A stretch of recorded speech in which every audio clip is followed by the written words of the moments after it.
ಕನ್ನಡ ಸಾಹಿತ್ಯ ಪರಿಷತ್ತು ಬೆಳಗಾವಿ ಜಿಲ್ಲೆ, ಕನ್ನಡ ಸಾಂಸ್ಕೃತಿಕ ಭವನದ ಕ್ಷೇಮಾಭಿವೃದ್ಧಿ ಸಂಘ, ಬೆಳಗಾವಿ ಜಿಲ್ಲೆಯ ಸಾಹಿತಿಗಳ ಸಾಹಿತ್ಯದ ಚಿಂತನ ಮಂಥನ ಕಾರ್ಯಕ್ರಮ, ಬೆಳಗಾವಿ ಜಿಲ್ಲೆಯ ಸಾಹಿತಿಗಳ ನುಡಿತೆಯರಿಗೆ ನೂರೊಂದು ನಮನ.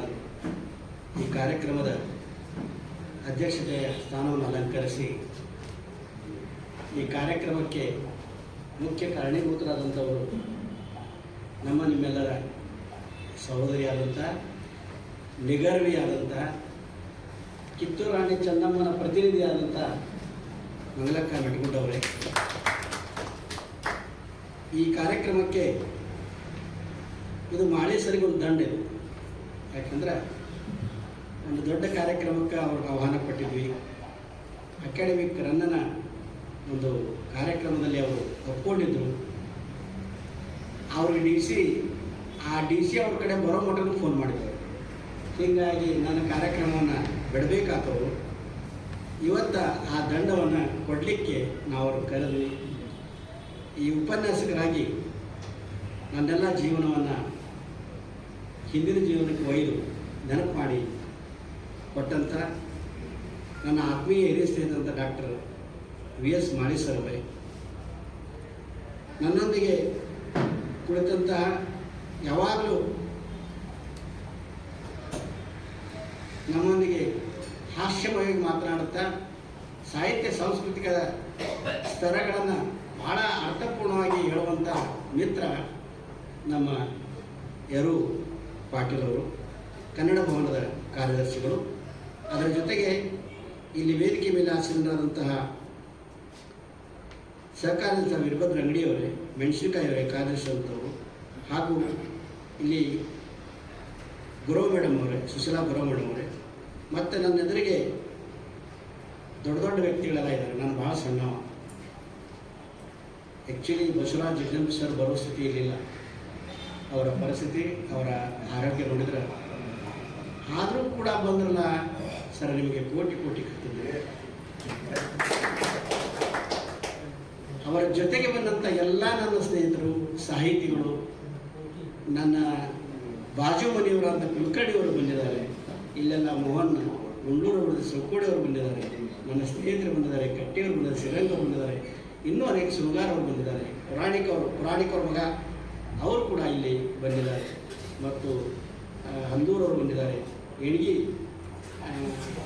ನನಗೆ ಮತ್ತು ಸುಭಾಷ್ ಎಣ್ಗಿ ಅವರಿಗೆ ಸ್ನೇಹ ಕಡಿಮೆ, ಅವರ ಅಪ್ಪರಿಗೆ ನನಗೆ ಸ್ನೇಹ.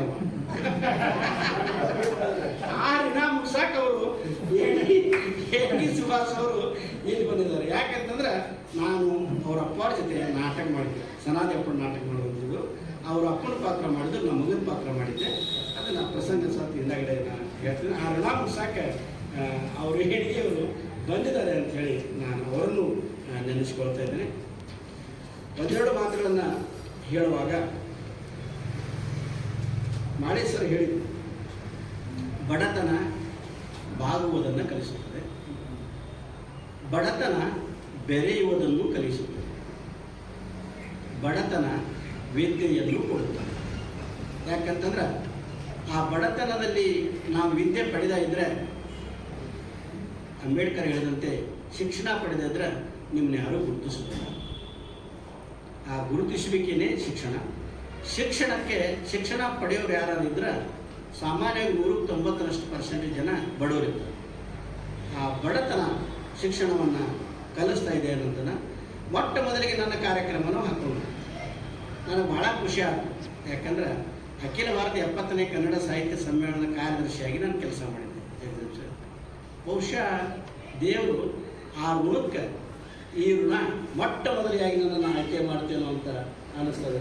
ಅದಕ್ಕೆ ಸಾಹಿತ್ಯ ಪರಿಷತ್ತಿನ ಎಲ್ಲ ಪದಾಧಿಕಾರಿಗಳಿಗೆ ಚಿರಋಣಿಯಾಗಿದ್ದೇನೆ. ಒಂದೆರಡು ಮಾತುಗಳನ್ನು ನಾನು ಹೇಳೋದಾದರೆ, ಬಡತನ ಅಂದರೆ ಎಷ್ಟಿತ್ತು ಅಂತಂದರೆ ಒಂದು ಉದಾಹರಣೆ ಕೊಟ್ಟಿರ್ತೀನಿ ಅಷ್ಟೇ. ನಾನು ಸಣ್ಣವಿದ್ದೆ, ನನ್ನ ತಾಯಿ ಬಾವಿ ಮಣ್ಣನ್ನು ಹೊರುವಂಥ ಸ್ಥಿತಿ ಇರ್ತಾವೆ. ಒಂದೇ ಉದಾಹರಣೆ ಕೊಡ್ತಾರೆ. ಅವಾಗ ಬಾವಿ ಮಣ್ಣು ಹೊರೋದಂತಂದರೆ ಮೆಟ್ಲುಗಳು, ಮಣ್ಣಿನ ಮೆಟ್ಲುಗಳಿರ್ತವೆ. ಆ ಕಟ್ಟೆಗೆ ಹೊರ್ಕೊಂಡು ಹೋಗುವಾಗ ಕಟ್ಟಿಗಿನಿಂದ ನೀರು ಬೀಳ್ತಿರ್ತಿತ್ತು. ಅದು ಮಣ್ಣಿನ ಮೆಟ್ಲಿನ ಮೇಲೇ ಬೀಳ್ತಿತ್ತು. ಅಕಸ್ಮಾತ್ ಬುಟ್ಟಿ ಹೊತ್ಕೊಂಡು ಹೋಗುವಾಗ ಮ್ಯಾಲಿಂದ ಕಾಲು ಜಡಿದ್ರೆ ಸೀದಾ ಕೆಳಗೆ ಬರುತ್ತೆ. ಸುಮಾರು 30-35 ಅಡಿ ಬಾವಿ ಅದು. ಅಕಸ್ಮಾತ್ ಹೆಣ್ಮಕ್ಳೇನಾದ್ರು ಬುಟ್ಟಿ ಹೊತ್ಕೊಂಡ ಕಾಲು ಜರಿತು ಅಂತಂದ್ರೆ ಅವ್ರು ಸೀದಾ 35 ಅಡಿ ಕೆಳಗೆ ಬರುತ್ತೆ. ಅಂಥ ಬಾವಿಗಳು ತೋಡುವಂಥ ಒಂದು ಅವಾಗಿತ್ತು. ಆ ಬಾವಿ ಮಣ್ಣನ್ನು ಹೊರುವಂಥ ನನ್ನ ತಾಯಿ ಬರೀ ಸಾದಾ ಇದ್ದಿದ್ದಿಲ್ಲ, 8 ತಿಂಗಳ ಗರ್ಭಿಣಿ ಇದ್ಲಕ್ಕೆ. 8 ತಿಂಗಳ ಗರ್ಭಿಣಿ. ಆ ಮಣ್ಣಿನ ಗುಡ್ಡಿ ಮೇಲೆ ನಾನು ಸಣ್ಣವಿದ್ದೆ, ನನ್ನ ತಂಗಿಯನ್ನು ಗರ್ಭಿಣಿ ಆಗಿದ್ದಾಗ ನಾನು ಕುತ್ಕೊಂಡಿದ್ದೆ. ಆಕೆ ಬಂದು ಬುಟ್ಟಿ ಪ್ರತಿ ಸಲ ಹೋಗುವಾಗ, ದೇವರೇ ಯಪ್ಪ ನನ್ನ ಪಾರು ಮಾಡು, ದೇವರೇ ಯಪ್ಪ ನನ್ನ ಪಾರು ಮಾಡು, ಈ ಶಬ್ದಗಳನ್ನು ಕೇಳ್ತಿದ್ದೆ. ಪಾರು ಮಾಡು ಅಂತಂದ್ರೆ ನಾನು ಹೊಟ್ಟಾಗಿರುವಂಥ ಕೂಸೈತಿ ಅದನ್ನು ಪಾರು ಮಾಡು, ದೇವರೇ ನಾ ಇಷ್ಟು ಬಡತನದಾಗಿದ್ದೀನಿ ಅದನ್ನು ಪಾರು ಮಾಡು, ಇವೆರಡುಗಳನ್ನು ಪಾರು ಮಾಡು ಅಂತ ಹೇಳ್ತೇನೆ. ನಾನು ನಿರ್ಧಾರ ಮಾಡಿದೆ, ನಮ್ಮ ತಾಯಿ ಪಾರು ಮಾಡು ಅಂತಂದ್ರೆ ಬಹುಶಃ ನಾ ಏನಾದರೂ ಪಾರು ಮಾಡೋದಿದ್ರೆ ಈ ಮನಿದು ನಾ ಕಲಿತ್ರೆ ಮಾತ್ರ ಪಾರು ಮಾಡ್ಬೋದು, ಇಲ್ಲಾಂದ್ರೆ ನಾನು ಈಚೆ ಹಂಗನ ಮಣ್ಣ ಕೆಲಸ ನಿರ್ಧಾರ ಮಾಡಿದೆ. ನನಗೆ ಶಿಕ್ಷಕರು ಭಾಳ ಒಳ್ಳೆಯವರು ಸಿಕ್ಕರು. ಇವನಾರವ ಎಂದೆಣಿಸಬೇಕು, ಇವ ನಮ್ಮವ ಎಂದೆಣಿಸಯ್ಯ, ನಮ್ಮ ಮನೆಯ ಮಗನೆಂದೆಣಿಸಿ. ನನಗೆಲ್ಲ ಸಹಾಯ ಮಾಡಿದ ಶಿಕ್ಷಕರು ಎಲ್ಲ ನನ್ನ ಕೋಮನ್ನು ಬಿಟ್ಟು, ನನ್ನ ಜಾತಿಯನ್ನು ಬಿಟ್ಟು ಅನ್ಯ ಜಾತಿ. ಅವರ ಮನೆಯಲ್ಲಿ ಮಗನನ್ನಾಗಿ ನಾನು ಇಟ್ಕೊಂಡ್ರು. ನನ್ನ ಮನೆಯಲ್ಲಿ ಊಟ ಮಾಡಲಾರದನ್ನು ಅವ್ರ ಮನೆಯಾಗ ಊಟ ಮಾಡಿಸಿದ್ರು. ಆಮೇಲೆ ನನಗೆ ಬೆಳೆಸಿದರು, ಓದಿಸಿದ್ರು, ವಿದ್ಯಾವಂತರನ್ನಾಗಿ ಮಾಡಿದರು. ಅವರ ಕೃತಜ್ಞತೆಯನ್ನು ನಾನು ನೆನೆಸ್ಕೊಳ್ತಾ ಇದ್ದೇನೆ. ಆಮೇಲೆ ಬೆಳಗಾವಿಗೆ ಬಂದ ಮೇಲೆ ನಮ್ಮಪ್ಪ ಒಂದು ಮಾತನ್ನು ಹೇಳಿದ್ದ. 4ನೇ ಕಲಿತಂತ ನಮ್ಮಪ್ಪ ನಾನು ಬೆಳಗಾವಿಗೆ ಬರುವಾಗ, ವಿದ್ಯೆ ಎಲ್ಲ ಮುಗಿಸ್ಕೊಂಡು ನೌಕರಿಗೆ ಬರುವಾಗ ಭಾಗದಲ್ಲಿ ನಿಲ್ಲಿಸಿ ನಿನಗೊಂದು ಮಾತನ್ನು ಹೇಳ್ತೀನಿ ಮಗನೇ ಕೇಳೋದು. ಏನು ಅಂತಂದ್ರೆ, ಮಾತಾಡೋದಿದ್ರೆ ಒಳ್ಳೆಯ ಮಾತುಗಳನ್ನು, ಸಿಹಿ ಮಾತುಗಳನ್ನು ಮಾತನಾಡೋದು, ಇಲ್ಲ ಅಂದ್ರೆ ಮಾತನಾಡಬೇಡ. ನಮ್ಮಪ್ಪ ಭಾಗದಲ್ಲಿ ನಾನು ಒಂದು ಸ್ಟೋನ, ಒಂದು ಬಕೆಟನ್ನು, ಒಂದು ಟ್ರಂಕನ್ನು ತೆಗೆದುಕೊಂಡು ಹೊರಟು ನಿಂತಾಗ ನಮ್ಮಪ್ಪ ಭಾಗದಲ್ಲಿ ನಿಲ್ಲಿಸಿ ಒಂದು ಮಾತು ಹೇಳ್ತಾನೆ, ಕೇಳ ಮಗನೇ, ನೀನು ನೌಕರಿಗೆ ಹೊಂಟಿದಿ, ಅದು ಶಿಕ್ಷಕ ನೌಕರಿಗೆ ಹೊಂಟಿದಿ, ಮಾತಾಡೋದಾದ್ರೆ ಒಳ್ಳೆಯದನ್ನು ಮಾತಾಡು, ಪ್ರೀತಿಯಿಂದ ಮಾತಾಡು, ಇಲ್ಲಾಂದ್ರೆ ಮಾತನಾಡಬೇಡ. ಆ ಹೃದಯದೊಳಗೆ ನನಗೆ ಎಷ್ಟು ಆ ಮಾತು ಉಳಿತು ಅಂತಂದ್ರೆ, ಬಹುಶಃ ಇಷ್ಟೆಲ್ಲ ಬಳಗ ಈ ಗ್ರಂಥ ಬರಲು ಮಾನೇಸರ್ ಅಂತವರು, ಜಗಜೀವ್ ಅಂತವರು, ಯರು ಪಾಟೀಲ್ ಅಂತವರು, ಮಂಗಲಾಬೆಟ್ಟರು ನೀವೆಲ್ಲ ಸೇರಬೇಕಾದ್ರೆ ನಮ್ಮಪ್ಪ ಹೇಳಿದ ಮಾತನ್ನು ನಾನು ಪಾಲಿಸಿದ್ದಕ್ಕೆ ನಾನಿಲ್ಲಿ ಬೆಳೆದಿದ್ದೀನಿ ಅಂತ ಅನಿಸ್ತದೆ. ಭಾಳ ಒಳ್ಳೆಯ ನಾನು ಬೆಳೆದ ಮೇಲೆ ಬಹುಶಃ ಒಂದೇ ಜನ್ಮದಲ್ಲಿ ಹಿಂಗಾಗಲಿಕ್ಕೆ ಸಾಧ್ಯ ಅಂತ ಅನಿಸ್ತದೆ. ನಮ್ಮಪ್ಪ ಎಷ್ಟು ಬಡತನದಲ್ಲಿದ್ದ, ಅವನು ಒಂದು ಉದಾಹರಣೆ ಹೇಳೋದಂದ್ರೆ, ಒಂದು ಸಲ ನಮ್ಮವ್ವ ಡೆಲಿವರಿ ಆಗಿತ್ತು, ಮನೆಯೊಳಗೆ ಏನೂ ಇರಲಿಲ್ಲ. ನಾನು ಹೇಳಲಿಕ್ಕೆ ನಾಚಿಕೆ ಪಟ್ಟೋದಿಲ್ಲ ಅಥವಾ ಹಿಂಗೇನಿಲ್ಲ, ಹೇಗೆ ಇರ್ತದೆ ಸ್ಥಿತಿ, ಬಡತನ ಸ್ಥಿತಿ ಅಂತೇಳಿ. ಮನೆಯಲ್ಲಿ ಒಂದು ಅಕ್ಕಿ ಕಾಳು, ಒಂದು ಜೋಳದ ಕಾಳು ಸಹಿತ ಇರಲಿಲ್ಲ. ನಮ್ಮವ್ವನ ಡೆಲಿವರಿ ಆಗಿದೆ. ನಮ್ಮಪ್ಪ ದುಡಿದಿದ್ದನ್ನು 7 ದಿವಸದನ್ನ ಜೋಳ ತಗೊಂಡು ಹೋಗಿ ಹಿಟ್ಟು ಹಾಕಿಸ್ಕೊಂಡು ಬರ್ತೇನೆ ಅಂತ ಹೇಳಿ ಗಿರಣಿಗೆ ಬಂದ. ನಾನು ಹೋದೆ ಗಿರಣಿಗೆ. ಗಿರಣಿ ಹಾಕಿಸ್ಕೊಂಡು ಅವ್ನು ಕೊಟ್ಟಂಥ ಸಂಬಳ ತೆಗೆದುಕೊಂಡು ಸಂತಿ ಮಾಡಬೇಕು ಅಂಥೇಳಿ ಸಂತಿಗೆ ಹೋದ. ನಾವು ಸಂತಿ ಮಾಡ್ಕೊಂಡು ಬರೋದ್ರಾಗ ನಮ್ಮ ಹಿಟ್ಟಿನ ಗಂಟೆ ಕಳವಾಗಿತ್ತು. ಹಿಟ್ಟಿನ ಗಂಟೆ ಕಳವಾಗಿತ್ತು. ನಮ್ಮವ್ವ ಕಾಯ್ತಾ ಇದ್ದಾಳೆ, ಹಿಟ್ಟು ತರ್ತಾರೆ, ಬಿಸಿ ರೊಟ್ಟಿ ಮಾಡ್ಕೋಬೇಕು, ಕಡಿಗೆ ಚಟ್ನಿನ ಹಚ್ಕೊಂಡು ಹಡದ ಹೊಟ್ಟಿ ಎಷ್ಟು ಹಸಿದಿರ್ತದೆ ಅನ್ನೋದು ನಮ್ಮ ಮೇಡಮ್ ಅವ್ರಿಗೆ ಗೊತ್ತಿದೆ, ನಿಮಗೆಲ್ಲ ಗೊತ್ತಿದೆ. ಚಟ್ನಿ ಹಚ್ಕೊಂಡು ಬಿಸಿ ರೊಟ್ಟಿ ತಿನ್ಬೇಕಂತ ಭಾಗದಲ್ಲಿ ಕುಂತಾಳ ತಾಯಿ. ನಾವು ಬರೇಗೈಯಿಂದ ನಮ್ಮಪ್ಪ ನಾವು ಹೋದ್ವಿ. ಆವಾಗ ನಮ್ಮವ್ವ ಹಿಟ್ಟು ಕೊಡ್ರಿ ಬಂದಂತು, ಎಲ್ಲಿ ತರ್ತೀಯ ಮರಳ ಹಿಟ್ಟು? ಹಿಟ್ಟು ಇಲ್ಲ. ನಮ್ಮವ್ವ ಪುಸ್ತಕ ಹಿಟ್ಟಿಲ್ಲ. ಯಾಕ್ರಿ ಏನಾಯಿತು? ನನಗಿಂತ ಬಡವಿದ್ದಿರ್ಬೇಕಮ್ಮ, ನನ್ನ ಹಿಟ್ಟು ಕತ್ಕೊಂಡು ಹೋಗ್ಯಾನ, ಸಮಾಧಾನ ಮಾಡೋದು ಅಂತ ಹೇಳಿ. ನಮ್ಮಪ್ಪನ ತಾಳ್ಮೆ ಎಷ್ಟಿರಬೇಕು ಅನ್ನೋದಂದ್ರೆ, ಅವ ನನಗಿಂತ ಬಡವಿರಬೇಕು, ಹಿಟ್ಟು ಕದ್ಕೊಂಡು ಹೋಗ್ಯಾನ, ಸಮಾಧಾನ ಮಾಡೋದು. ನಮ್ಮೂರಲ್ಲಿ ನಮ್ಮ ಯರು ಪಾಟೀಲ್ ಅಂತ ಒಬ್ಬರು ಗೌಡರು ಅಂತಾರೆ, ಪೊಲೀಸ್ ಪಾಟೀಲ್ ಅಂತ, ಸುಬ್ಬಮ್ಮ ಅಂತ ತಾಯಿ. ಅವಳಿಗೆ ಹೆಂಗೋ ಗೊತ್ತಾಗ ಅವಳು ನಮ್ಮ ಅಪ್ಪನನ್ನು ಕರೆಸಿ 1-2 ಸೇರನ್ನ ಒಣಕ್ಕಿ ಕೊಟ್ಟು, ಆಮೇಲೆ ಹಿಟ್ಟು ಕೊಟ್ಟು, ಬೆಳೆ ಕೊಟ್ಟು, ಎಲ್ಲ ಕೊಟ್ಟು ಕಳಿಸಿದ್ಲು.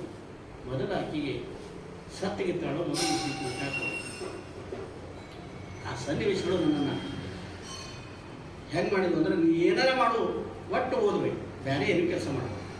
ನಾನು ಕರ್ನಾಟಕ ಯೂನಿವರ್ಸಿಟಿಯಲ್ಲಿ ರೂಮ್ನಲ್ಲಿದ್ದಾಗ ಸ್ನೇಹಿತರೆಲ್ಲ ಪಟ್ಟ ಪಡೆದು ಟೈಮ್ ವೇಸ್ಟ್ ಮಾಡ್ತಾರೆ ಅಂಥೇಳಿ ಆ ಗಾರ್ಡನ್ನು ಮೇನ್ ಬಿಲ್ಡಿಂಗ್ ಅಲ್ಲಿ ಲೈಟ್ ಇದೆ, ಗಾರ್ಡನ್ದಲ್ಲಿ ಲೈಟ್ ಇದೆ. ರಾತ್ರಿ 3:30ವರೆಗೆ ಆ ಲೈಟಿನ ಕೆಳಗೆ ನಾನು ಒಬ್ಬನೇ ಕೂತು. ನನ್ನ ಪರಿಸ್ಥಿತಿ ಹೆಂಗೆ ಊಟ ಇತ್ತು ಅಂತಂದ್ರೆ, ಅವಾಗ 82ರಿಂದ 87ವರೆಗೆ ಬಡತನ ಇತ್ತು, ಹಳ ಕೆಟ್ಟ ಬಡತನ. ಆವಾಗ ಜೋಳ ಬೆಳೆದಿರಲಿಲ್ಲ, ಎಲ್ಲ ಕಡೆ ಬಡ್ತಾ ಇದು ಇತ್ತು, ಬೆಳೆ ಬೆಳೆದಿರಲಿಲ್ಲ, ಬರಗಾಲ ಇತ್ತು. ಹಾಗೇ ಕಟ್ಟಿದ ಜೋಳ, ಬಹುಶಃ ನಮ್ಮ ಮೋಹನ್ ಗುಂಡೂರು ಪ್ಯಾಂಟ್ ತೊಟ್ಕೊಂಬಂದ ಕರೇ ಇದು ಅಂಥ ಮುಗ್ಗುಸು ಜೋಳದ ರೊಟ್ಟಿ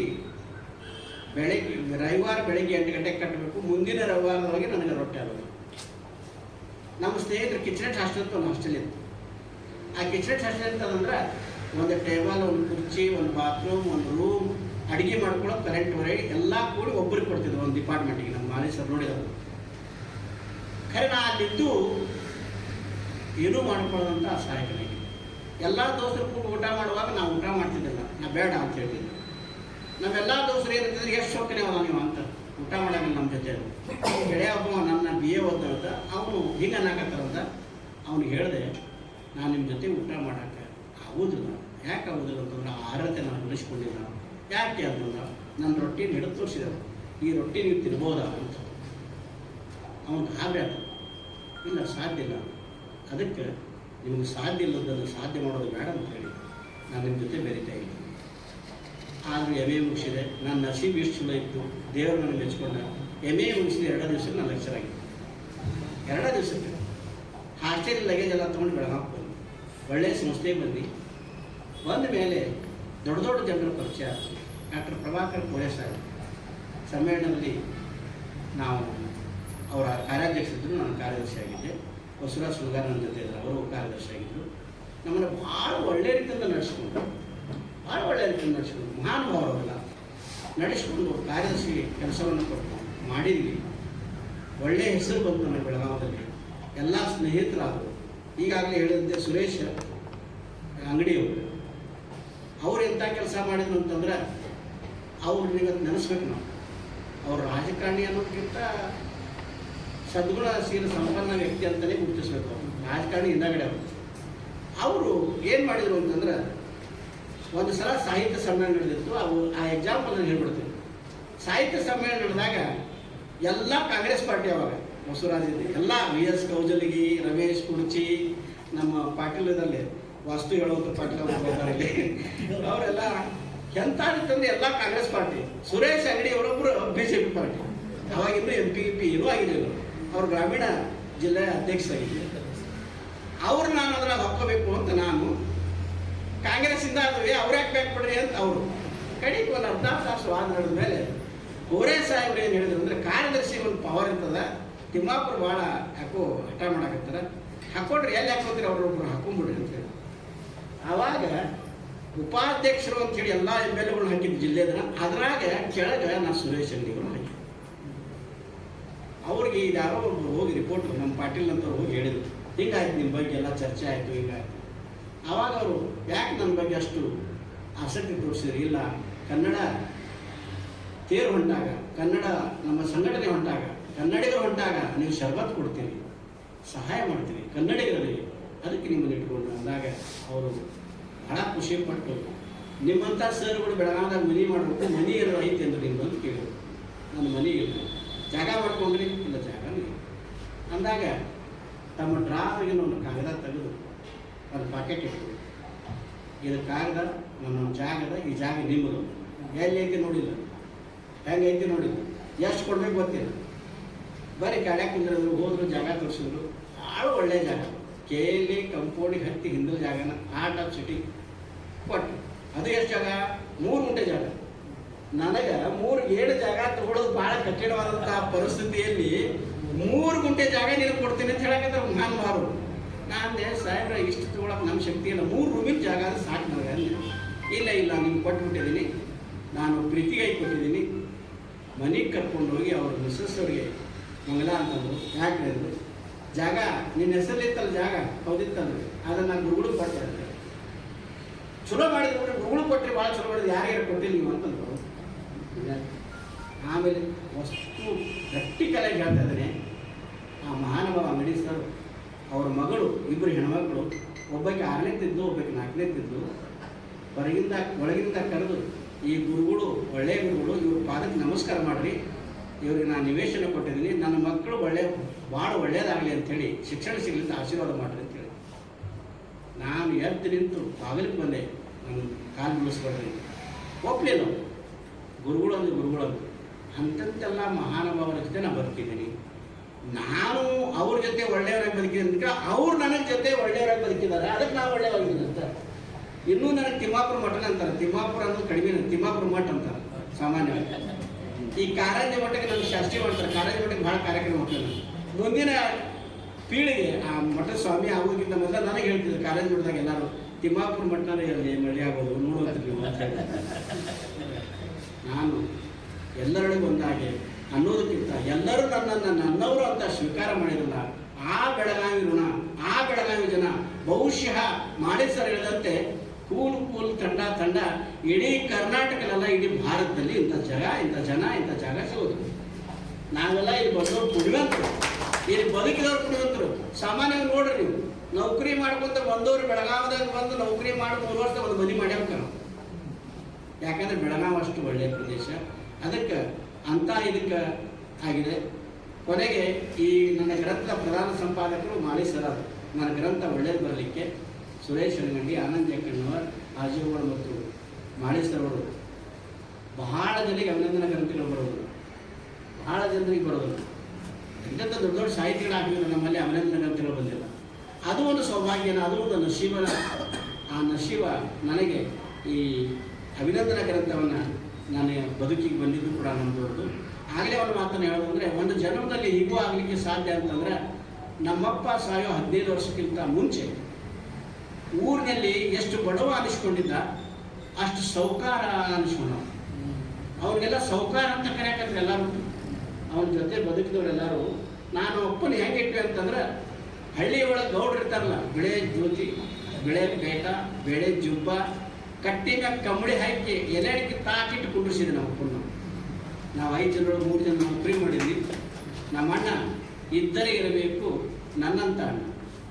ನಮ್ಮ ಅಣ್ಣ ಅಂತಂದ್ರೆ ಧರ್ಮರಾಜನಕ್ಕಿಂತ ಒಂದು ಪಾಲು ಹೆಚ್ಚು ಅಂತ ಅಣ್ಣಿದ್ದ. ಕೂಲಿ ಕೆಲಸ ಮಾಡ್ತಿದ್ದ, ದಿನಗೂಲಿ ಕೆಲಸ ಮಾಡ್ತಿದ್ದ. ಅವನು ನನ್ನನ್ನು ಬೆಳೆಸಿ ಉಳಿಸಿ ನನಗೆ ರೊಕ್ಕ ಕೊಟ್ಟು ಫೀಸ್ ಕೊಟ್ಟು ಕಲಿಸಿದಂಥ ಮಹಾನುಭಾವ. ನನಗನಿಸಿದ ಎಲ್ಲ ಕಲಿಯುವ ಮಕ್ಕಳಿಗೆ ಅಂಥ ಅಣ್ಣನ ಕೊಡಪ್ಪ ಅಂತ ದೇವರಿಗೆ ಪ್ರಾರ್ಥನೆ. ಅಂಥ ಅಣ್ಣಿದ್ರೆ ಎಲ್ಲ ಮಕ್ಕಳು, ಎಲ್ಲ ಸಹೋದರರು ವಿದ್ಯಾವಂತರಾಗ್ತಾರೆ. ಅವನನ್ನು ನಾನು ಈ ಸಂದರ್ಭದಲ್ಲಿ ನೆನೆಸ್ಕೊಳ್ತಿದ್ದೀನಿ. ಹಾಗಾಗಿ ನನ್ನ ತಾಯಿ 2 ಸೀರೆಯನ್ನು ಹರಿದನ್ನು ಕಟ್ಟಿ ಉಡುವಂಥವಳಿಗೆ ನಾವು ಮಾಡಿದ್ದೇನು ಅಂತಂತಂದರೆ, ನಾನು ರೇಷ್ಮೆ ಸೀರೆ ಒಯ್ತಿದ್ದೆ ಇಲ್ಲಿಂದ ನನ್ನ ತಾಯಿ ಉಳಿಯೋದು. ನನ್ನ ತಾಯಿಗೆ ರೇಷ್ಮೆ ಸೀರೆ ಹೋದರೆ ಇಡೀ ಊರವ್ರು ಅಕ್ಕಿ ಗೆಳತಿಯರೆಲ್ಲ ಬಂದು ನೋಡ್ತಿದ್ರು, ನಿನ್ನ ಮಗ ಭಾರಿ ರೇಷ್ಮೆ ಸೀರೆ ಅಂತ ನೋಡೋಣ ಅಂತೇಳಿ. ಅಂತಹ ಅದಕ್ಕೆ ಈಗ ನನಗೆ ಹೇಳ್ತಾ ಇದ್ದಾರೆ, ಬಟ್ಟೆ ನೀವು ಸೂಟ್ ಹಾಕಿದ್ರಿ. ನಾನು ಬಟ್ಟೆ ಕೊರತೆಯಿಂದ ಬಂದಂಥ ಮನುಷ್ಯ ಈಗ ಕೊಟ್ಟಾನಲ್ಲ ದೇವ್ರು, ಈಗ ಹುಟ್ಟು ಬಿಡೋಣ ಅಂತ. ಆ ಬರ ಮಾಡಿ ಸರ್, ಆ ಬರ ಏನೈತಿ ಅದನ್ನು ಹರಿಸ್ಕೊಂಡ್ಬಿಡೋಣ, ಮುಗಿಸ್ಕೊಂಡ್ಬಿಡೋಣ. ಅದಕ್ಕೆ ನಾವು ಪ್ರಿನ್ಸಿಪಾಲ್ ಆದಮೇಲೆ ನಮ್ಮ JD ಆಫೀಸಿನ ಹೇಳ್ತಾರೆ, ಸೂಟ್ ಬೂಟ್ನ್ಯಾಗ ಬರುವಂಥ ಪ್ರಿನ್ಸಿಪಾಲ್ ಯಾರು ಅಂತಂದ್ರೆ ಬರೀ ತಿಮ್ಮಾಪುರ ಅಷ್ಟ. ದಿನ ಸಫಾರಿ ಹಾಕೋತೀನಿ, ಸೂಟ್ ಬೂಟ್ ಹಾಕೋತೀನಿ. ನನಗೆ ದೇವ್ರು ಕೊಟ್ಟ ಕಾಲಕ್ಕೆ ಇದನ್ನು ಮಾಡಬೇಕು ಅನ್ನುವಂಥ ಒಂದು ಆಸೆ ಇಚ್ಛೆ. ಅದಕ್ಕೆ ಆ ರೀತಿ ನಾವು ಮಾಡ್ತಾ ಇದ್ದೇವೆ. ಅದಕ್ಕೆ ನಾವು ಎಲ್ಲರ ಜೊತೆ ಒಂದಾದ್ರೆ ನಮ್ಮನ್ನೆಲ್ಲರೂ ಒಂದು ಅಂತ ತಿಳ್ಕೊಳ್ತಾರೆ. ಅದಕ್ಕೆ ಎಡಗಿ ಬಾಳಪ್ಪಜ್ಜವ್ರು ಒಂದು ಮಾತನ್ನು ಹೇಳಿ ಮುಗಿಸ್ಬಿಡ್ತೀನಿ. ಸನಾದಿ ಅಪ್ಪನ ನಾಟಕ ರಿಹರ್ಸಲ್ ನಡೆದಿತ್ತು. ನನ್ನ ದೋಸ್ತ ಒಬ್ಬ ಅದ್ರಾಗ ಸನಾದಿ ಅಪ್ಪನ ಪಾಠ ಮಾಡಿದ್ದ, ಗುರುಪ್ರಸಾದ್ ಕರಡಿ ಅಂತೇಳಿ. ಅವ ಮಾತಾಡೋಕೆ ಸ್ಟೈಲ್ ಬರ್ತಿದ್ದಿಲ್ಲ ಅವನಿಗೆ, ಹಂಗೆ ಮಾತಾಡ್ತಿದ್ದ. ನಾನು ಅವನ ಜೊತೆ ಹೋಗಿದ್ದೆ. ಆ ಬುಕ್ ಹಿಡಿದು ಮಾತು ತಪ್ಪಿದ್ರೆ ಹೇಳೋದಿರ್ತದಲ್ಲ, ಅದನ್ನು ನನಗೆ ಬುಕ್ ಕೊಟ್ಟರು. ನಮ್ಮ ಪದ್ಮಶ್ರೀ ಎಡಗಿ ಬಾಳಪ್ಪಜ್ಜ, ಏತಮ್ಮ ಮಾತು ತಪ್ಪಿದ್ರೆ ಹೇಳೋಂಗ. ನಾವು ಸ್ವಲ್ಪ ಒಳ್ಳೆ ಹೆಂಗಿದ್ದೆ ಸ್ಟೈಲ್ ಬೇಗನೆ ಮಾತು ಹೇಳಿದೆ. ಹಿಂಗೆ ನೋಡಿದ್ರು ಸುಮಾರು ಅಂದ್ಬಿಟ್ಲೆ ಹಿಂದಾಡಿ ಎಲ್ಲ ರಿಹರ್ಸಲ್ ಮುಗಿತು. ಆಮೇಲೆ ಸ್ವಲ್ಪ ಅವ್ರಿಗೆ ಭಾಳ ಚೆನ್ನಾಗಿದ್ರು ಖರೆ ಅಂದ್ರೆ. ಮೆಲ್ಲಗೆ ಹೆಗಿನ ಮೆಕ್ಕ ಹಾಕೊಂಡಿದ್ದ ಬಾಯಿದೆ. ನಾನು ಹೆದರಿಕೆ ಹೋಗ್ತು, ಅವ್ರು ಏನೋ ತಪ್ಪೇನು ನನಗೆ ಬಹುಶಃ ಏನಾಗ್ತದೆ, ನೀ ಏನು ಮಾಡ್ತೀಯ ಅಂದ್ರೆ ನಾನು ಲೆಕ್ಚರ್ದಲ್ಲಿ. ಹೌದಾ, ನನ್ನೊಂದು ಮಾತು ಕೇಳ್ಬೇಕಲ್ಲ ನೀನು ಅಂತಂದು. ಏನು ಹೇಳಿದ್ರೆ ಕೇಳ್ತೀನಿ ಹೇಳ್ತಾರೆ. ನಾನು ಈ ನಾಟಕದಾಗ ಬರ್ಬೇಕಲ್ಲ ನೀನು ಅಂದು. ಹ್ಞೂ ರೀ ಬರ್ತೇನೆ ಇದು. ಎದಕ್ಕೆ ಬರ್ತೀಯ ಅಂತ, ನೀವು ಎದಕ್ಕೆ ಕರಿತೀರಿ ಅದಕ್ಕೆ ಬರ್ತೀನಿ. ಮಾತು ಕೊಟ್ಟು ನೋಡ ಹುಷಾರು, ಮತ್ತು ಹುಷಾರಿ ತಪ್ಪಿಗಿಪ್ಪಿ ಇಲ್ರಿ ತಪ್ಪಂಗಿಲ್ಲ. ಈ ನಾಟಕದ ಮಗನ ಪಾತ್ರ ಏನು ಮಾಡಾಕತ್ತ ನಿಮ್ಮ ಸ್ನೇಹಿತ, ಅವನಿಗೆ ಡೈಲಾಗ್ ಕೇಳಕ್ಕೆ ಒಂದು 8 ದಿವಸ ಗುದ್ದಾಡಕತ್ತೀನಿ. ನೀನೇನಾರು ಮನಸ್ಸು ಮಾಡಿದ್ರೆ ಎಲ್ಲ ಬರ್ಬೋದು, ನಾಳೆ ಬಂದು ನೀನು ಒಂದು ರಿಹರ್ಸಲ್ ಕೊಡು ನೋಡೋಣ ಅಂತ. ಅಲ್ರಿ ನಾನು ದೋಸ್ತ್ ಮಾಡಾಕತ್ತಾನ, ಅವ್ನು ಏನು ಅನ್ಸಕ್ಕಿಲ್ಲ. ಅವನು ಕರೆದು ತಮ್ಮ ಹೆಂಗೆ ವಿಚಾರ ಮಾಡಿ ಹೆಂಗೆ ಅಂತಂದ್ರೆ, ಇಲ್ರಿ ಆ ಮಾತು ಭಾಳ ಚಲೋ ಆಕೈತಿ, ನನಗೂ ಸಾಕಾಗಿತ್ತು, ನೀವು ಬಿಟ್ಟರೆ ಸಾಕಾಗಿತ್ತು. 8 ದಿವಸ ನನಗೆ ಏನು ವಿಷಯ ಕೊಡಾಕತ್ತೀರಿ, ಎಷ್ಟು ಡೈಲಾಗ್ ಕೇಳಾಕ ನನಗೆ ಬರುವಂತ, ನಾನು ಬಿಟ್ಟರೆ ಸಾಕಾಗಿದ್ರಿ ಅಲ್ಲ. ಮರುದಿವಸ ನನ್ನ ಸರಲ್ಲಿ ಬಂತು. ನನಗೂ ಅವಕಾಶ ಸಿಕ್ಕಿದ್ದು ಬಿಡಬಾರ್ದು ಅಂತೇಳಿ ರಾತ್ರಿ ಕುಂತು ಎಲ್ಲ ಡೈಲಾಗ್ ನಾಟಕ ಎಲ್ಲ ಒಂದೇ ರಾತ್ರಿ ಮಾರ್ಕೆಟ್ ಮಾಡಿಬಿಟ್ಟಿದ್ದೆ ನಾನು. ನಾಟಕ ಮಾತುಗಳು ಬಾಯ್ಪಟ್ಟಾದ್ರೆ ಸ್ಟೈಲ್ ಬರ್ತದೆ, ಬಾಯ್ಪಟ್ಟು ಮಾತುಗಳಿದ್ರೆ ಅಭಿನಯ ಬರ್ತೈತಿ. ಮಾತುಗಳು ಬಾಯ್ಪಟ್ಟಿಲ್ಲ ಅಂದ್ರೆ ಅಭಿನಯನ ಬರ್ತದೆ. ನಾನು ಒಂದು 10 ನಿಮಿಷ ಅವ್ರ ಜೊತೆ ಇದು ಮಾಡಿದ್ದೆ, ಆಯಿತು ನೀನ ಫಿಕ್ಸ್ ಆದಪ್ಪ ಚಲೋ ಆಗ್ತಂದ್ರು. ಗವಿಮಠವ್ರ ನೇತೃತ್ವದಲ್ಲಿ ನಾವು ನಾಟಕವನ್ನು ಆಡ್ತಾ ಇದ್ವಿ. ಮಗ ಅಪ್ಪು ಹೊಡೆಯೋ ಸನ್ನಿವೇಶ ಮೊನ್ನೆ ಅವ್ರು ಹೇಳಿದ್ರು, ನಾನು ನಿಮ್ಗೆ ಹೊಡಿಬೇಕಾಗಿತ್ತು, ಯಾಕಂದ್ರೆ ನಮ್ಮ ಅಪ್ಪು ಹೊಡೆದಿಲ್ಲ ಅಂತ ಅಂದ್ರು ನಾನು. ಅದಕ್ಕೆ ಮಗ ಅಪ್ಪು ಹೊಡೆಯೋ ಸನ್ನಿವೇಶ, ನಾನು ಎಣ್ಗಿ ಭಾಳ ಪಜ್ಜಾರ ಹೊಡಿಬೇಕು ನೋಡ್ರಿ, ನನ್ನ ಸಂಕಟಾಗೈತಿ ನಾಟಕದಾಗ. ನಾ ಸುಮ್ಮನೆ ಹೊಡೆದಾಗ ಮಾಡ್ತೀನಿ ಹೊಡಿ ಅಂತಿದ್ರು, ನಾ ಸುಮ್ಮನೆ ಹೊಡೆದಾಗ ಮಾಡ್ತೀನಿ ಹೊಡಿ ಅಂತಿದ್ರು. ಇದೆಲ್ಲ ನಾನು ಸುಮ್ಮನೆ ಕುಂತಲ್ರಿ ನನಗೆ ಅಂದೆ. ಅವ್ರು ಹೇಳಿದರು, ನೀನು ಹೊಡ್ಯಾಕ ಬರೋದು ಅಂತಂದ್ರು. ಇಲ್ರಿ ನಾನು ಹೊಡ್ಯಾಕ ಮುಂದೆ ಬಾಯಿ ನಾನು ಸ್ವಲ್ಪ ಇಲ್ಲ ಸುಮ್ಮನೆ ನಿಂತಿನಾಗ ಮುಂದೆ ಬಾಯಿ ಸುಮ್ಮ ಕರೆದ್ರು. ಅವರು ಭಾಳ ಶಾಡ್ಯಾರಿದ್ರು, ಭಾಳ ಇದ್ರಿದ್ರು. ಅವರು ಏನೂ ಗೊತ್ತಾಗ, ಅವ್ರು ಏನು ಮಾಡ್ತಾರೆ ಗೊತ್ತಾಗಿದ್ರೆ ಈ ಮಕ್ಕಳು ಪಂಚಾಯರು ಅವ್ರು ಏನು ಮಾಡ್ತಾರೆ ಅಂತ ಗೊತ್ತಾಗಿದ್ರು. ಮುಂದೆ ಸುಮ್ಮ ಹಿಂಗೆ ಮುಖ ತಗೊಂಡು ಹೋಗಿ ಸಟ್ ಅಂತ ಹೊಡೆದು ಬಿಟ್ಲೆ ನಾನು ಮುಖ ಎಲ್ಲ ಕೆಂಪ ಕಣ್ಣಾಗ ನೀರು ಬಂದ್ರು.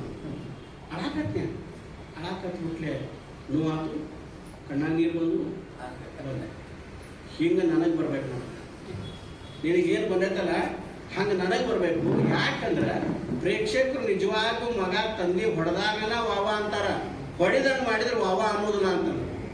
ಹೊಡಿತಿಲ್ಲ ಮತ್ತು ನಾನು ಹ್ಞೂ ರೀ ಅಂತ ಮತ್ತದ ಹೊಡಿ ಮತ್ತು ಹೊಡಿ ಇಲ್ಲಾರ ನಾ ಹೊಡಿತೀನಿ ಅಂತ ಅಂದ್ಬಿಟ್ಲೆ ನಾನು ಹೊಡೆದಾಗ ಹೇಳಿದ್ರೆ ಅವ್ರು ಕಟ್ಟಿಬಿಟ್ಟು ನನಗೆ ಕೆಟ್ಟ ಅನಿಸ್ತು. ಪಾಟೀಲ್ ಭಾಳ ಮುದುರ್ಕೊಂಡು ನಿಂತ್ಬಿಟ್ಟು ಅವ್ರು ಹೊಡೆದ್ಬಿಟ್ಲೆ. ಆವಾಗ ನನಗೆ ಹೇಳಿದ್ರು, ನೀನು ಹೊಡೆದಿದ್ದು ಸಣ್ಣಗೆ ಹಾಕ್ಕೊಂಡು ನಾನು ಹೊಡೆದು ಅವನ ಮಗನಾಗಿ ಹೊಡೆದು, ನನಗೆ ನಿನ್ನ ವಯಸ್ಸು ಏನಿಲ್ಲ ಇಲ್ಲ. ಆ ನಾಟಕ ಎಲ್ಲ ಕಡೆ ಯಶಸ್ವಿಯಾಗಿ ಆ ಭಾಗ್ಯ ನನಗೆ ಸಿಕ್ತು. ಬಹುಶಃ ಬೆಳಗಾವದ್ರಿಗೆ ಯಾರಿಗೆ ಸಿಕ್ತು ಇಲ್ಲ ಗೊತ್ತಿಲ್ಲ, ನಮ್ಮ ಸುಭಾಷನಿಗೂ ಸಿಗಲಿಲ್ಲದ ಭಾಗ್ಯ ಅವ್ರ ಅಪ್ಪನ ಊಟ ಪಾಠ ಮಾಡೋದು ಖರೆ ನನಗೆ ಸಿಕ್ತು. ನಾನು ಲಕ್ಕಿ ಇದೆ, ನಿಮ್ಗಿಂತ ಭಾಳ ಲಕ್ಕಿ ನಾನು ಅದನ್ನೇಳಿ ನಾನು ಈ ಸಂದರ್ಭದಲ್ಲಿ ಹೇಳಲು ಇಷ್ಟಪಡ್ತೇನೆ. ಸಾಹಿತ್ಯ ವಲಯದಲ್ಲಿ ಜಗಜಂಬಿ ಸರ್ ನನಗೆ ಮೊದಲು ಪರಿಚಯ ಇದ್ದರು. ಪ್ರಿನ್ಸಿಪಲ್ ಆಗ್ಬೇಕಾದ್ರೆ ಕೇಳಿದ್ವಿ, ಸರ್ ಪ್ರಿನ್ಸಿಪಲ್ ಆಗ್ಬೇಕಂದ್ರೆ ಆಗಲೇ ಬೇಡ, ಕನ್ನಡದವರಂದ್ರೆ ಮೂಗು ಬಿಡ್ತಾರೆ ಮಕ್ಕಳು, ಕನ್ನಡದವರ ಪ್ರಿನ್ಸಿಪಲ್ ಆಗಬೇಕು, ಮಾಡಿ ತೋರಿಸ್ಬೇಕು, ನೀವು ಪ್ರಿನ್ಸಿಪಲ್ ಆಗ್ಬೇಕಂತ ಚಾಲೆಂಜ್ ಮಾಡಿದ್ವಿ. ಆಗಲಿ ನಾನು ಪ್ರಿನ್ಸಿಪಲ್ ಆಗಲಿ. ನಾನು ಒಂದು ಮಾತನ್ನು ಈ ಸಂದರ್ಭದಲ್ಲಿ ಹೇಳ್ತೀನಿ, 20 ವರ್ಷ ಪ್ರಿನ್ಸಿಪಲ್ಗೆ ಮಾಡೀನಿ. ಒಬ್ಬ PUನಿಂದ ಹಿಡಿದು ಪ್ರೊಫೆಸರ್ಗೆ ಒಂದು ಮೆಮೋವನ್ನು ನಾನು ಕೊಟ್ಟೆ. ನನ್ನ ಕಲ್ಪನೆ ಒಳಗೆ ಏನಿತ್ತಂದ್ರೆ, ಇದು ನನ್ನ ಕೈಯಾಗಿ ದೇವರು ಹಸಿರು ಪೆನ್ ಕೊಟ್ಟಾನ. ಹಸಿರು ಅಂದರೆ ಸುಖ, ಶಾಂತಿ, ನೆಮ್ಮದಿ ಕೊಡುವಂಥದ್ದು. ಏನಾರ ಮಾನಸಿಕ ಆಗುವಂಥ ಲೆಟರ್ ಕೊಟ್ಟು ತಳಗೆ ನಾನು ಸಹಿ ಮಾಡಿದ್ರೆ ಈ ಮಸಿಗೂ ಆ ಲೆಟರಿಗೂ ತದ್ವಿರುದ್ಧ ಆಗ್ತೈತಿ ಅಂಥೇಳಿ ನಂದು ಭಾಳ ಬಡತನ ಸಂಸ್ಥೆಯನ್ನು ಎಲ್ಲರೂ ಕರ್ಕೊಂಡು ಒಂದು 500 ಇದ್ದಂಥ ಸಂಸ್ಥೆ ಇವತ್ತು 5,000 ವಿದ್ಯಾರ್ಥಿಗಳು ಓದುವಂಥ ಸಂಸ್ಥೆ ಮಾಡಿದಂಥ ಎಷ್ಟು ನನಗೆ ಕೇವಲ ಡಿಗ್ರಿ ಕಾಲೇಜ್ ಮಾತ್ರ ಅಲ್ಲಿ ಹೋಯಿತು. ನನ್ನನ್ನು ಪ್ರಿನ್ಸಿಪಾಲ್ ಮಾಡಿದರು. ನಾನು ಪ್ರೈಮರಿ ಹೈಸ್ಕೂಲ್ PUC MCom ಇಷ್ಟೆಲ್ಲ ಸಂಸ್ಥೆಗಳನ್ನು ತೆಗೆದೆ ಅನ್ನೋದಕ್ಕಿಂತ ದೇವರು ಆ ಶಕ್ತಿಯನ್ನು ಕೊಟ್ಟ. ಆ ಕೆಲಸವನ್ನು ನಾನು ನಿಭಾಯಿಸಿದೆ. ಸುಮಾರು 8 ಜನರು ನನ್ನ ಕೈ PhD ಆದರು. ವೀಣಾ ಅಂತ ಹೇಳಿ ನನ್ನ ಸ್ಟೂಡೆಂಟ್, ಅವರು ಇವತ್ತು ಬಂದಿದ್ದಾರೆ. ಅವರು ನನ್ನ ಕಡೆ PhD ಮಾಡ್ತಿದ್ದಾರೆ. ಮಾಳಿ ಸರ್ ಹೇಳುತ್ತೆ ಅಧ್ಯಾಪಕರ ಪರಿಷತ್ತಿನ ಅಧ್ಯಕ್ಷ ಅದೇ ಅಧ್ಯಕ್ಷ ಮಾಡಿದವರು ಮಾಳಿ ಸರ್. ಎರಡು ಮಾತು, ಯಾಕಂದ್ರೆ ಇಲೆಕ್ಷನ್ ಆಗಿ ಅಧ್ಯಕ್ಷರಾಗುತ್ತ ಮೊದಲ ಮಾಳಿ ಸರ್ ಅವರು ತಿಮ್ಮಾಪುರ ಅಧ್ಯಕ್ಷರೇ ಅಂತಂದ್ರು. ಅವಾಗ ಇಲೆಕ್ಷನ್ ಆಗಲಿಲ್ಲ ನೋಡಿ. ಯಾರು ಎದುರಿದ್ದವರು ಯಾರು ಇದರ ಕೊಡಲಿಲ್ಲ, ಮನೆ ಅಪ್ಲಿಕೇಶನ್ ಕೊಡಲಿಲ್ಲ. ಹಾಗೆ ನನ್ನನ್ನು 2-3 ಸಲ ಅಧ್ಯಕ್ಷ ಮಾಡಿದವರು ಡಾಕ್ಟರ್ VS ಮಾಡೆಯವರು. ಅವರು ಮಾಡಿರ್ತಾರೆ, ತಾವು ಹೇಳೋದಿಲ್ಲ, ಆದವ್ರದ್ದಷ್ಟೇ ಹೇಳ್ತಾರೆ. ಅದಕ್ಕೆ ಅಂತಹ ವ್ಯಕ್ತಿ ನನ್ನ ಬಗ್ಗೆ ಇವತ್ತು ಮಾತಾಡಿದ್ದು ಭಾಳ ಮುಖ್ಯ ಆಗ್ತದೆ ಅಂತ ಹೇಳ್ತಿದ್ದೀನಿ. ನಾನು ಮೊನ್ನೆ ಹುಕ್ಕೇರಿ ಸಮ್ಮೇಳನದಾಗ ಮೇಡಮ್ ಅವರು ನನ್ನ ಕಾರ್ಯಕ್ರಮ ಬರಲಿಲ್ಲ ಆಗುತ್ತೆ ಅಂದರೆ ಅವ್ರಿಗೂ ಸ್ವಲ್ಪ ಮನಸ್ಸಾಗಿತ್ತು, ತಿಮ್ಮಾಪುರ ಕಾರ್ಯಕ್ರಮ ನಾವು ಹೋಗಲಿಲ್ಲ, ಏನಾರ ಮಾಡಿ ಅವ್ರ ಕಾರ್ಯಕ್ರಮ ಮಾಡ್ಬೇಕಂತೀರಿ. ಅದಕ್ಕೆ ಈ ಸಂದರ್ಭದಲ್ಲಿ ನಿಮ್ಮೆಲ್ಲರಿಗೆ ಅವರಿಗೆ ಒಂದು ಗ್ರಂಥವನ್ನು ಅವರಿಗೆ ಕೊಡ್ತಾರೆ. ನನ್ನ ಅಭಿನಂದನೆ ಹೇಳ್ತಾರೆ.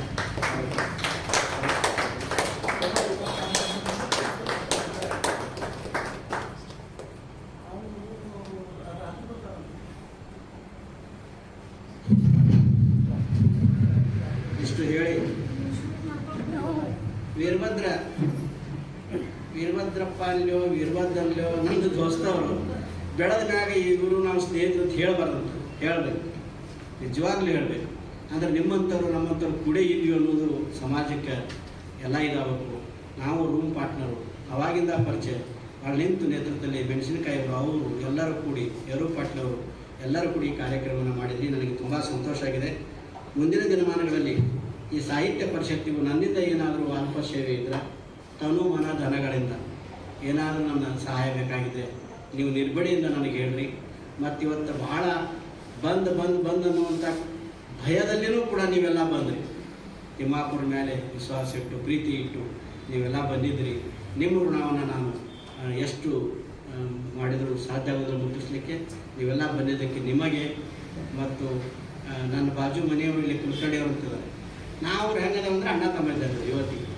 ಅವ್ರು ಕುಲಕರ್ಣಿಯವರು, ನಾವು ತಿಮ್ಮಾಪುರವರು, ಆದರೂ ಕೂಡ ಅಣ್ಣ ತಮ್ಮ ಇದ್ದಂಗೆ ನಾವಿದ್ದೇವೆ. ಎಲ್ಲರ ಜೊತೆ ನಾನು ಅಣ್ಣ ತಮ್ಮರಾಗಿ ನಾವು ಸಾಯೋವರೆಗೆ ನಾನು ದೇವರು ಬದುಕಿಸಲಿ ಅಂತೇಳಿ ದೇವರಿಗೆ ಪ್ರಾರ್ಥನೆ ಮಾಡ್ತೀನಿ. ನನ್ನಿಂದ ಮುಂದಾದರೂ ಕೂಡ ಯಾವುದೇ ನುಡಿಗಳು ಅಪಸ್ವರಗಳು ಆಗದಂತೆ ನನ್ನ ನಾಲಿಗೆಯನ್ನು ದೇವರು ಕಟ್ಟಿ ಹಾಕಲಿ ಅಂತ ಹೇಳಿ ಪ್ರಾರ್ಥಿಸಿಕೊಂಡು ಎಲ್ಲರ ಜೊತೆ ನಾನು ಒಂದಾಗಲಿ ಬದುಕಲಿ ಅಂತ ಹೇಳಿ ದೇವರಲ್ಲಿ ಪ್ರಾರ್ಥನೆ ಮಾಡಿಕೊಂಡು, ಮಾಳಿ ಸರು ಭಾಳ ದೂರಿಂದ ಬಂದಿದ್ದಾರೆ. ದೊಡ್ಡ ಕಾರ್ಯಕ್ರಮ ಮಾಡಬೇಕಾಗಿತ್ತು, ಇನ್ನೂ ದೊಡ್ಡ ಕಾರ್ಯಕ್ರಮ ಇನ್ನೂ ಮಾಡ್ತೀವಿ. ಅದಕ್ಕೆ ಅವರು ನನಗೆ ಬಂದು ಹಾರೈಸಿದ್ದಾರೆ, ಶುಭನುಡಿಗಳನ್ನು ಹಾಡಿದ್ದಾರೆ. ಅವರೆಲ್ಲರಿಗೂ ಯರು ಪಾಟ್ಲವರಿಗೆ, ಮೆಟ್ಟು ಮೇಡಮ್ ಅವರಿಗೆ, ನಿಮಗೆಲ್ಲರಿಗೂ ವಂದಿಸಿ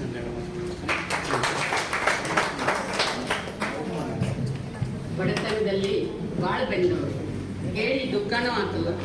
ಶ್ರೀಮಂತಿಕೆ ಆಗಿ ಸಮಾಧಿ ಹಾಕೊಳ್ಳೋದು ನೋಡಿ ಸಂತೋಷನೂ ಆಯಿತು. ಊರೆಲ್ಲ ಬಳಗ ಕೆರೆಲ್ಲ ಬಳಗ ಎಂದು ಎನ್ನುತ್ತಾ ಮಾಳಿ ಸರ್ನನ್ನು ಕೂಡ ನೆನೆಸಿದರು. ಶಿಕ್ಷಣವಿರಬೇಕು, ಎಲ್ಲರೊಂದಿಗೆ ಬೆರೆಯಬೇಕು, ಬೆಳಗಾವಿ ಜನರಂಥವರು ಎಲ್ಲೂ ಇಲ್ಲ ಅಂತ ಹೇಳಿದ ತಿಮ್ಮಾಪುರ್ ಸರ್ ಅವರಿಗೆ ಧನ್ಯವಾದಗಳು. ಈಗ ಅವರಿಗೆ ಗೌರವ ಸನ್ಮಾನ. ಈ ನಮ್ಮ ಕನ್ನಡ ಸಾಹಿತ್ಯ ಪರಿಷತ್ತು ಅವರ ಬದುಕು ಬರಹದ ಬಗ್ಗೆ ಕಾರ್ಯಕ್ರಮವನ್ನು ಆಯೋಜಿಸಿದ್ದನ್ನು ಕಂಡು ತುಂಬಾ ಸಂತೋಷಗೊಂಡು ಕನ್ನಡ ಸಾಹಿತ್ಯ ಪರಿಷತ್ತಿಗೆ, ಮಂಗ್ಲಕ್ಕನಿಗೆ, ಮೆಣಸಿನಕಾಯಿ ಸರ್ ಅವರಿಗೆ, ವೀರಭದ್ರ ಅಂಗಡಿ ಸರ್ ಅವರಿಗೆ ಹಾಗೂ ಸುನಿಲ್ ಹಳವಾಯಿ ಸರ್ ಅವರಿಗೆ ಹಾಗೂ ಎಲ್ಲ ಸಮಿತಿಯವರಿಗೆ ಅವರು ಧನ್ಯವಾದಗಳನ್ನು ಅರ್ಪಿಸಿದರು. ನಮ್ಮ ತಿಮ್ಮಾಪುರ್ ಸರ್ ಅವರಿಗೆ ಧನ್ಯವಾದಗಳು ಹಾಗೂ ಅಭಿನಂದನೆಗಳು.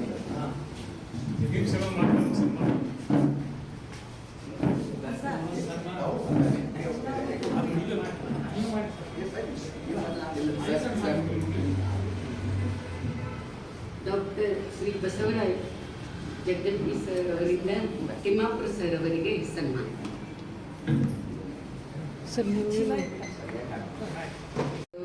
ನಮಗೆಲ್ಲರಿಗೂ ಈ ಕಾರ್ಯಕ್ರಮಕ್ಕೆ ಡಾಕ್ಟರ್ HB ಕೋಲ್ಕಾರ್ ಸರ್ ಅವರು ಬಂದಿದ್ದಾರೆ. ನನ್ನ ಅಭಿಮಾನದ ವಿದ್ಯಾರ್ಥಿ ಕೂಡ ಹೇಳಲಿಕ್ಕೆ ತುಂಬಾ ಹೆಮ್ಮೆ ಅನ್ನಿಸ್ತದೆ. ಹಾಗೂ ಎಲ್ಲ ಗಣ್ಯ ವ್ಯಕ್ತಿಗಳು ತಾವೆಲ್ಲರೂ ಆಗಮಿಸಿದ್ದೀರಿ, ನಿಜಕ್ಕೂ ಸಂತೋಷವೆನಿಸುತ್ತಿದೆ.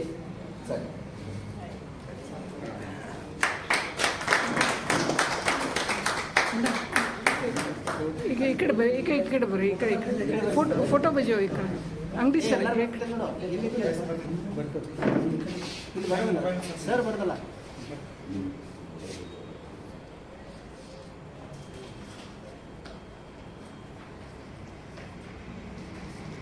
ಅನ್ಸುತ್ತೆ ನಿಮ್ಗೆ?